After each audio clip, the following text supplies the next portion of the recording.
Hey guys, my name is Elijah, and in this tutorial I want to show you how to add fast forward effect in Premiere Pro. It's very simple. I will show you in 10 seconds.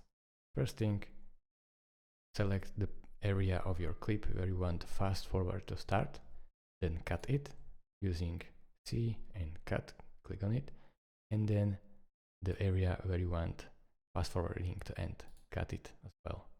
Now all you have to do is click R on your keyboard. This will bring up this tool, which is Rate Stretch tool. And you want to drag this clip, this middle clip, all the way down as much as possible, of course, as you want. And then all the way this clip drag right here.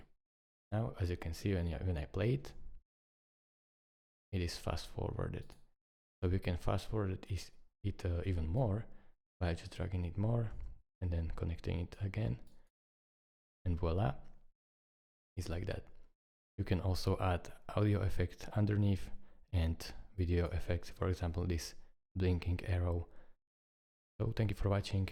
If this video was helpful to you, consider subscribing and liking this video, and I will see you in the next tutorial. Bye.